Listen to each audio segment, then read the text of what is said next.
Azkena da. Kaixo, hacemos ya. Zer da hori? Zer da hori? Gustu. Hemen ez da izten. Erakundeak ez dira izten.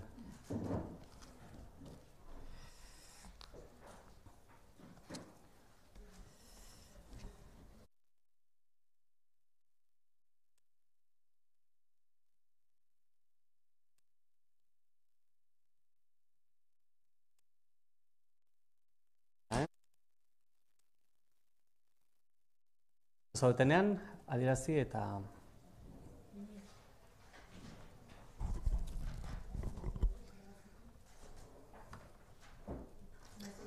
Oso ondo.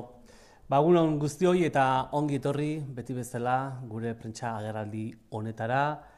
Gobernu kontseilua bukatu berri dugu eta gaurko honetan eta urte honetako azken ohiko kontseiluan hartutako erabakien berri emango dizuet eta hainbat gai ere jorratu izan ditugu. Lehenik eta behin ekonomia suspertzeko planaren emaitzak adieraziko dizkizuet. Bestaldetik elkarteari 300.000 euroko dirulaguntza onartu dugu eta bukatzeko Zarauzko herriari etxebizitza baten lagapena ere erabaki dugu. Lehen gaiari helduz. Ekonomia suspertzeko planak 2018an lortutako emaitzen lehen balantzea egin dugu. Foru Aldundia 50 milioi euro ari da bideratzen urtean egitasmo horretara. Aurtengoan 514 enpresa eta negozio berri sorrera bultzatu du. Horietatik 180 emakumezkoek sortuak gainera. Eta 39 oinarri teknologikoak. 3.220 enpresa, eragile eta elkartearengana iritsi gara ekonomia ehuna indartzeko dirulaguntza hauekin. Beraz, garbi dago ez direla nolanahiko datuak. Kalitatezko enplegua eta gizarte ongizatea. Txanpon beraren bi aldeak dira. Eta hori behin eta berriro errepikatu dugu eta behin eta berriro azpimarratzen dugun ideia da gure kudeaketa planean ere ondo ezarritako estrategia delako. Ekonomia suspertu eta aldi berean inor ez utzi inongo iskinetan. Lehentasun horitara zuzendu ditugu foru gobernutik gure ahalegin zati handi bat. Gainera, 2018 urtean, 1902 lanpostu berri sortzen erraztu du planak. 100 proiektu bultzatu dira etorkizunera begira potentzial gehien duten sektoretan ekimen edo produktu berriak martxan jartzeko. Hala nola, zibersegurtasuna, zahartzea, mugikortasun elektronikoa edo gastronomia digitala. Industria sektorea eraldatzeko laguntzak ere nabarmendu nahiko nituzke errepaso egiten ari garen honetan. 4.0 teknologia edo fabrikazio aurreratua ezartzeko 112 proiektuerekin. Industria baita gure ekonomiaren motorretariko bat, nik esango nuke gure bihotza oraindik ere sektorean, ekonomian, industriak duela bere biziko garrantzia. Eta hori ere bere eta berriro aipatu beharrekoa. Ekonomiaren sustapenean eta berrikuntzan emetutako milioi bakoitzeko 2,6 milioi euroko inbertsioa mugiarazi ditu Gipuzkoako Foru Aldundiak. Hori ere esaten du, milioi bat jartzen dugun bakoitzean, automatikoki 2,6 milioi euroko inbertsioa sustatzen du. Horrek esan nahi du, dirulaguntza bat ematen denean, zerbait pizten dela, zerbait azkartzen dela, zerbait babestu eta bultzatu egiten dugula. Horrek ere, beraz, argi uzten du planak gure lurraldeari egindako ekarpena oso ona izan dela eta 2018ko datuek ere ondo adierazten dutela.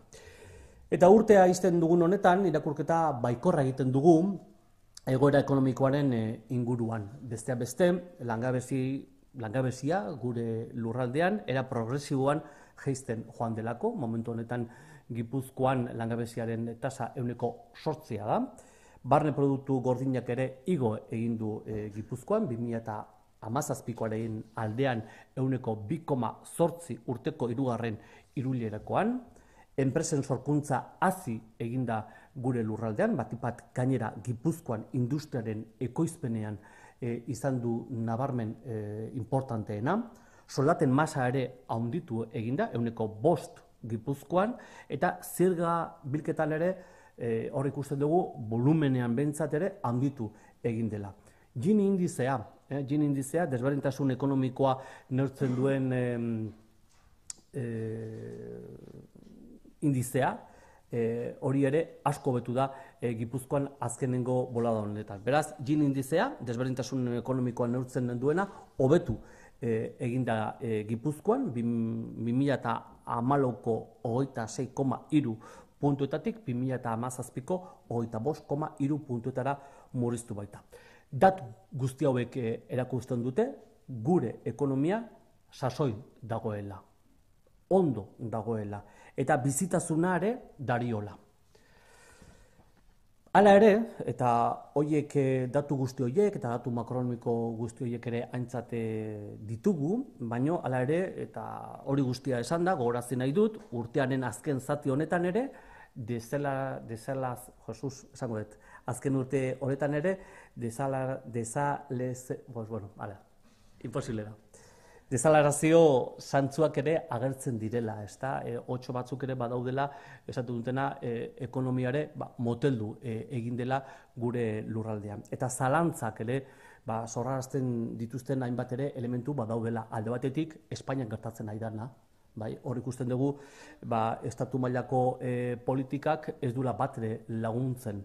Mugimendu internazional batzuk ere bizitzen ari gara. Hor adibidez, estatu batuetan Trumpen politikak ere baduela gurean eragina, edo Europa batasunean ere ez dituztela aurrekontuak onartu, edo zorraren krisiaren mehatxua ere hor dugula.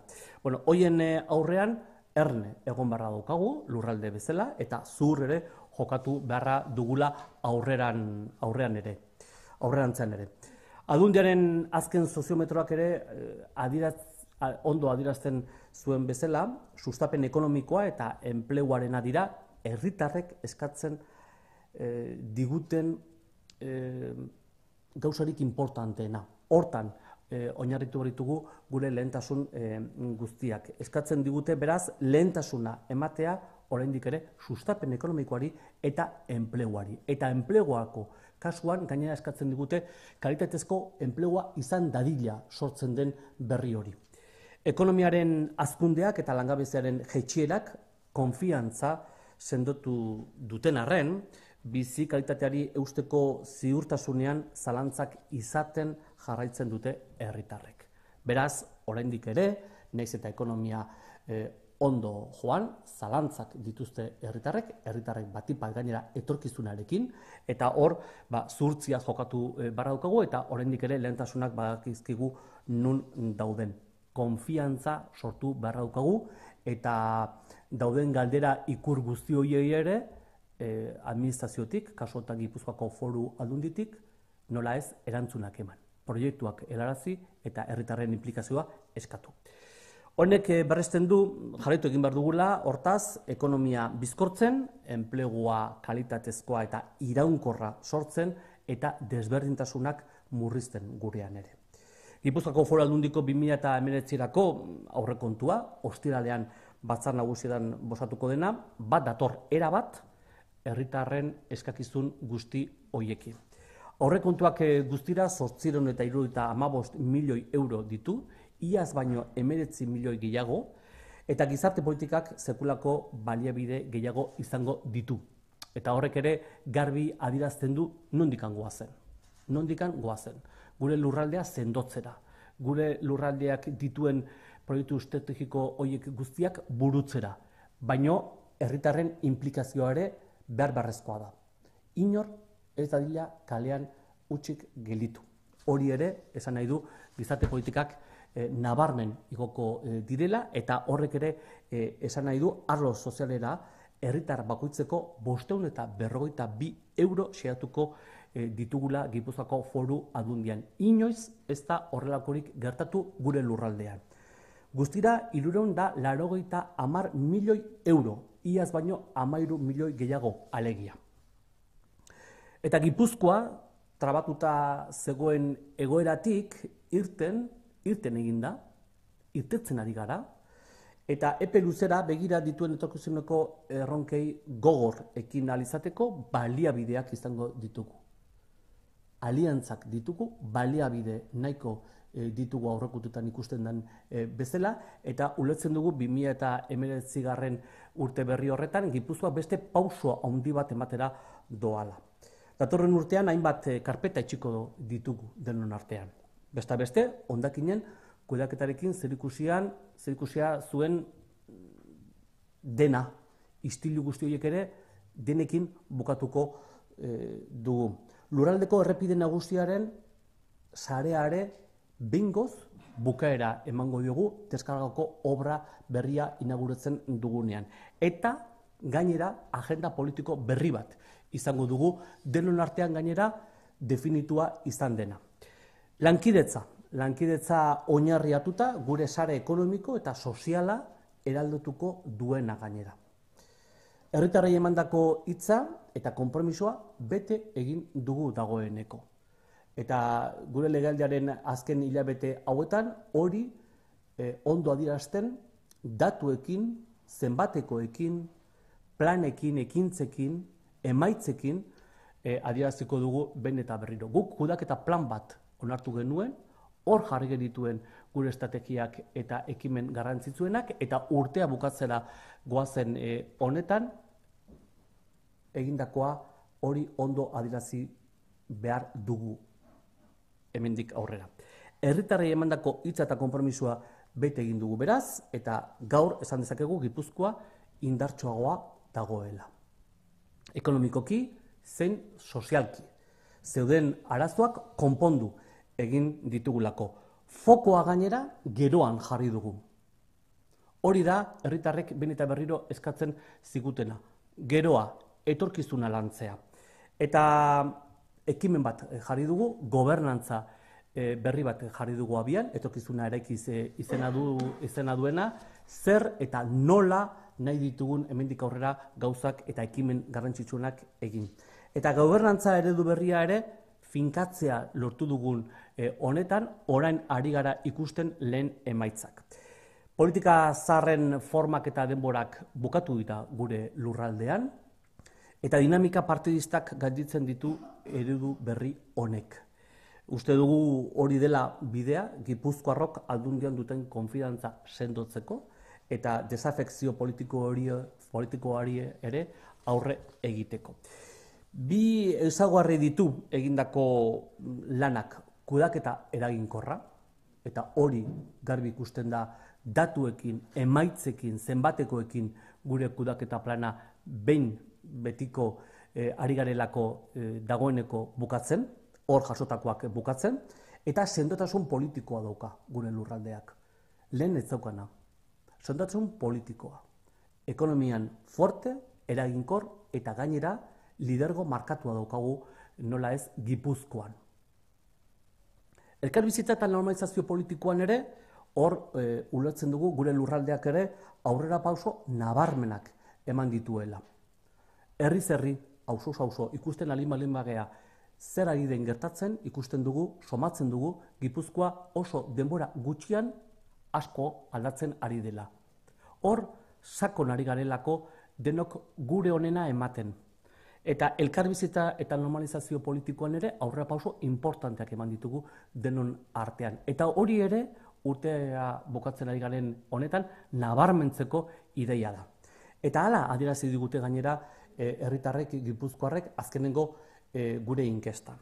Herritarrek begi honez hartzen ditu egindako apustu nagusiak, etorkizunarekin lotuta daudenak bereziki, baina argi daukagu konfiantza, herritarren inplikazioa eta Gipuzkoakoa egiteko erari babesa ematea ezinbesteko oinarriak direla ondo finkatzeko etorkizuna eta Gipuzkoare aurrera egin dezan. Etorkizun berria behar dugu politikoki, ekonomikoki eta sozialki. Dauden desajuste horiek guztiak danakin bukatzeko. Baina sistema instituzionala ere berritu beharra daukagu. Eta hortarako ere akordio berriak ere behar ditugu herri honetan. Marko berri bat ere behar dugu. Bai politikoki aurrera egiteko eta nola ez ekonomikoki eta sozialki ere behar ditugunak ere o definituak daudenak horiek ere nola ez burutzeko. Aldaketa hori ez da posible izango, ez orain arte egindako guztia, atzean utzi nahi baldin bada, ez da jarrera partidistak eta betoak ere esartzen baldin baditugu. Etorkizuna guztion artean erekitzea da erronka, hori da erronka nagusia, inor atzean utzi gabe, inongo frenterik gabe eta nola ez elkarlanean. Soilik horrela lortuko dugu Gipuzkoarren lorpenak eta nortasun ikurrak indartzea. Hau da, lehiakortasuna, gizarte kohesioa, aniztasuna eta berdintasuna. Decía que la Diputación Foral ha realizado, tras el último Consejo de Gobierno de este año, un primer balance también de los resultados del Plan de Reactivación Económica del 2018. Esta Diputación viene invirtiendo 50 millones anuales a dicho plan para la promoción económica, para fortalecer la economía del territorio. Plan que ha impulsado la creación de un total de 514 nuevas empresas y negocios en el territorio de Guipúzcoa. 190 de ellas puestas en marcha por mujeres además y 39 de ellas de base tecnológica. Las convocatorias de ayudas destinadas al fortalecimiento del tejido económico han llegado a 3.420 empresas, agentes y asociaciones del territorio de Guipúzcoa. Datos que creo que hoy tocan subrayar, que tocan destacar. Empleo de calidad y bienestar social son las dos caras de la misma moneda. No podemos avanzar dejando atrás a personas y entidades. Por tanto, esta Diputación que está empeñada y que tiene una obsesión por limitar las desigualdades que pudiera haber. Por tanto, economía y bienestar social, las dos caras de la misma moneda y eje de actuación de la Diputación Foral de Guipúzcoa a lo largo de esta legislatura, y especialmente se empieza a observar con datos positivos que está dando resultado. Y las principales acciones, la promoción económica y las políticas sociales, es donde más tiempo, dedicación, trabajo hemos dedicado, esfuerzos hemos dedicado a lo largo de esta legislatura y también especialmente en el 2018. Así, el plan ha promovido en el 18 la creación de 1.090 puestos de trabajo, el impulso de 100 proyectos para crear iniciativas o productos en los sectores económicos de mayor potencial de futuro, como puede ser la ciberseguridad, que ya somos un puntal, el envejecimiento, la movilidad eléctrica o la gastronomía digital. Quiero citar además también las ayudas para transformar el sector industrial, que sigue siendo el corazón de nuestro sistema económico. Es uno de nuestros principales motores para la creación de riqueza y creación también de puestos de trabajo de calidad, introduciendo además la tecnología 4.0 y la fabricación avanzada, con un total de 112 proyectos. Por tanto, son datos que reflejan a las claras que el plan está teniendo éxito en el territorio de Guipúzcoa. Por cada millón invertido en promoción económica e innovación, la Diputación ha movilizado una inversión de más de 2,6 millones. Y eso es un dato importante. Por cada millón que invertimos, que subvencionamos desde la Diputación Foral de Guipúzcoa al tejido global de lo que son el conjunto de las empresas del territorio, moviliza una inversión de 2,6 millones. Lo que viene a confirmar la contribución de este plan al territorio de Guipúzcoa. Y a poco, para finalizar el año, hacemos, por tanto, una situación también positiva de la situación económica. Lo ponen de relieve pues, el progresivo descenso del desempleo, que en estos momentos está por debajo del 8%. El Producto Interior Bruto, que creció en Guipúzcoa en un 2,8% el tercer trimestre del año respecto al año pasado. La creación de empresas, la producción industrial que encabeza el territorio de Guipúzcoa, la masa salarial, que ha crecido también un 5% en el territorio, o el aumento del volumen dentro de lo que es la recaudación fiscal, que estamos observando también que estamos obteniendo buenos ingresos. A esto añadiría además la mejora también del índice Gini, ese indicador que mide el nivel de desigualdad económica y que ha bajado en Guipúzcoa 26,3 puntos en el 2014 a 25,3 en el 2017. Por tanto, en el índice Gini, que mide la desigualdad económica en los territorios o los países, Guipúzcoa se sitúa también en la lista, junto a los países nórdicos, en una buena posición, porque hay una estrategia para mitigar, para luchar contra las desigualdades también en el territorio de Guipúzcoa.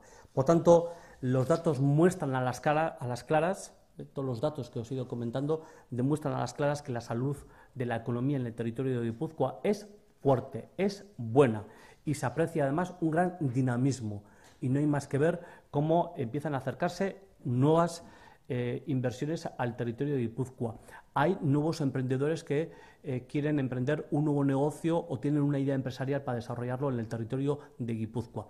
En estos momentos el territorio de Guipúzcoa se encuentra en una buena posición desde el punto de vista económico. Y sin embargo, no podemos olvidar que todavía hoy hay problemas y que también hay visos de desaceleración en el territorio, que hay elementos de incertidumbre que también tenemos que combatir. Y hay elementos de incertidumbre porque hay una gran inestabilidad política en el Estado español, hay movimientos internacionales y decisiones que se adoptan, bien porque hay políticas proteccionistas lideradas por Trump o porque Europa no ha aprobado tampoco sus presupuestos, que lo que hacen es aumentar la incertidumbre. O la amenaza de la crisis de la deuda, que nos obligan también a mantenernos, desde luego, en cautela y a actuar con prudencia. Y tal como acredita el último sociómetro de la Diputación, la promoción económica y el empleo siguen apareciendo como la principal demanda de la ciudadanía. Y si bien la confianza respecto a la situación económica ha aumentado de la mano del crecimiento y del descenso del paro, es cierto, las dudas sobre el mantenimiento de la calidad de vida permanecen. Por tanto, sigue habiendo una preocupación en el territorio de Guipúzcoa por hacer de nuestras políticas sostenibles en el tiempo, especialmente las ligadas a las políticas sociales, pero también hay incertidumbres, dudas de cómo podemos ir fortaleciendo desde el punto de vista económico el territorio de Guipúzcoa. Y esta incertidumbre nos reafirma en la apuesta estratégica emprendida a inicio de legislatura para seguir impulsando la economía del territorio, apostando, por tanto, por la reactivación económica, creando empleo estable y de calidad. Esta es la otra gran apuesta que hacemos a partir del 2018. Crear empleo, sí, pero de calidad y estable en el tiempo. Y reducir la desigualdad sigue siendo elemento fundamental de acción de este gobierno. Debe continuar, por tanto, reduciéndose la desigualdad en el territorio de Guipúzcoa. Y en este sentido, quiero destacar que el presupuesto de la Diputación para el siguiente año, para el 2019, que se votará este viernes en las Juntas Generales, responde de lleno a las exigencias de la ciudadanía. Las cuentas ascienden a un total de 875 millones de euros, con un incremento de 19 millones respecto del año pasado. Y estará dotado con más recursos que nunca para las políticas sociales, capítulo al que se van a destinar 542 euros por ciudadano, un total de 390 millones de euros. Y este proyecto de presupuesto se va a votar este viernes, va a permitir también a la Diputación Foral de Guipúzcoa, ahora que estamos también terminando la legislatura, ir cerrando un ciclo de trabajo en el territorio de Guipúzcoa. No olvidemos que Guipúzcoa hoy se puede decir que ha salido del atasco en el que se encontraba, con muchísimos proyectos que estaban atascados, sin solución aparente. Y además, no solamente ha salido del atasco, sino que puede mirar al futuro del territorio. Y está trabajando el futuro del territorio, implicando cada día a más y a más ciudadanos y agentes sociales del territorio. Por tanto, Guipúzcoa hoy no solamente deja atrás los atascos y las cuestiones del pasado que no nos dejaban avanzar y mira al futuro labrando, trabajando junto a la Diputación con la implicación de la ciudadanía. El próximo año, por tanto, se simbolizará el cierre efectivo de carpetas pendientes, como era la gestión de los residuos o la finalización también de nuestra red de carreteras de alta capacidad con la obra de descarga. Además, se consolida una nueva agenda política en el territorio de Guipúzcoa, basada en la colaboración para la transformación de nuestro tejido social, económico y político. La Diputación Foral ha cumplido con la palabra dada. Ahí está nuestro plan estratégico de gestión aprobado a principios de legislatura. Ahí están recogidas todos los planes y las principales iniciativas. Y ahora es momento de dar cuenta, con resultados en la mano, de la gestión llevada a cabo. Y hoy podemos decir que la Diputación Foral de Guipúzcoa ha cumplido con la palabra dada a la ciudadanía hace 4 años. Hoy Guipúzcoa es mucho más fuerte en lo económico y en lo social, y también en lo político, porque está marcando un nuevo liderazgo en el país, con una manera de ser, de actuar, de vivir diferente al resto de los territorios. Está afrontando con éxito algunos de los proyectos estratégicos de futuro, pero además apostando no solamente por esos proyectos políticos, sino también en la forma de configurar, de diseñar, de ejecutar esos proyectos de futuro. Por tanto, Guipúzcoa hoy marca un liderazgo diferenciado dentro de Euskadi. Ha encarrilado los problemas enquistados en el anterior mandato, hemos puesto el foco en el futuro a través de Etorkizuna Eraikiz y se está consolidando también un modelo de gobernanza abierto y colaborativo en el territorio de Guipúzcoa, basado en la colaboración y en la experimentación, colaboración entre agentes, universidades, empresas y ciudadanía, y experimentando también para acertar, para consolidar muchos de los proyectos estratégicos. Yo creo que es un modelo que se está observando desde fuera, que empieza a dar también ya sus primeros resultados, un modelo de gobernanza que supera tiempos pasados, supera las viejas formas de hacer política, de las dinámicas partidistas del pasado, y por tanto Guipúzcoa en estos momentos es un laboratorio que está apostando por diseñar las políticas públicas del futuro de manera diferente.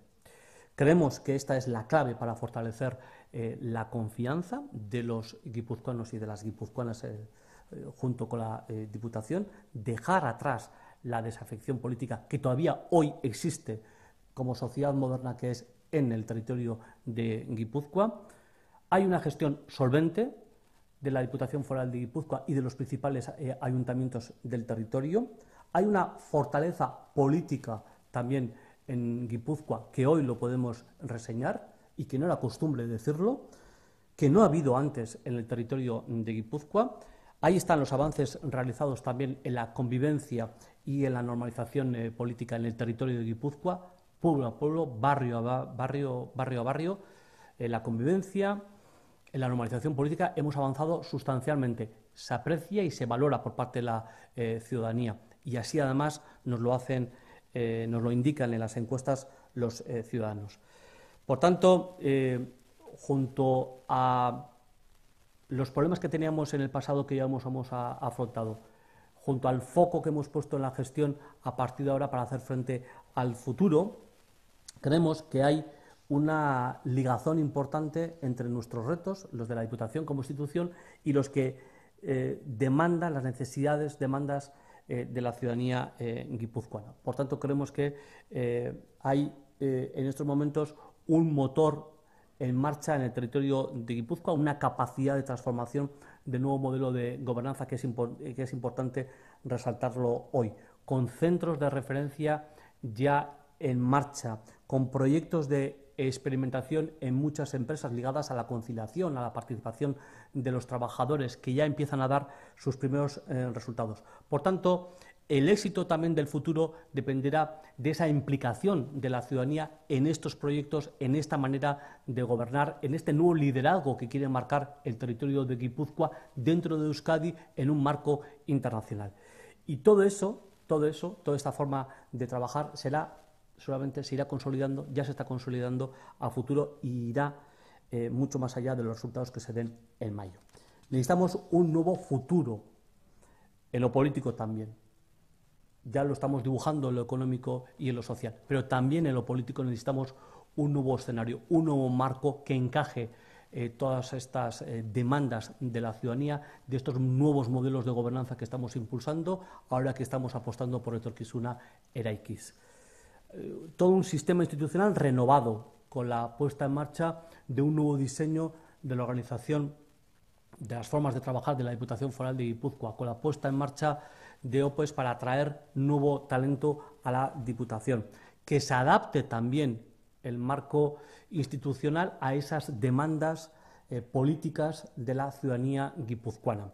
Bueno, todo este cambio no va a ser posible ni queriendo destruir todo lo que se ha hecho hasta la fecha, ni desde la cerrazón al cambio, ni desde los frentes, ni desde los vetos partidistas. Es necesario también que partidos políticos, sindicatos, agentes se vayan involucrando también en estos nuevos modelos de gobernanza. Se terminaron los frentes en el territorio de Guipúzcoa, se terminaron también los vetos, la ciudadanía tiene el foco puesto en el futuro, en una mayor implicación por sacar al territorio para adelante.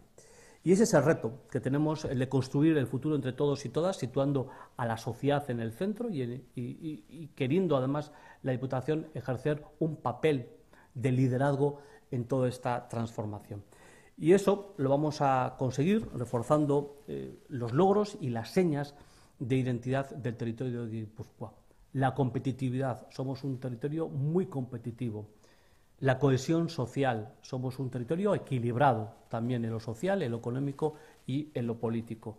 Tenemos que saber gestionar la diversidad que ya está aquí también a futuro y desde luego apostando por la igualdad en todos y cada uno de los ámbitos. Y esta es un poco la lectura que hacemos desde el punto de vista de final de legislatura, teniendo en cuenta los datos que nos aporta ese plan de reactivación económica que venimos trabajando a lo largo de la legislatura y especialmente en el 2018. Eta hori dira nagusiki gaur hartutako erabakien inguruan eta egindako hausnarketak. Hemendik aurrera zuen galderi erantzuteko prest. Bai, eskerrik asko.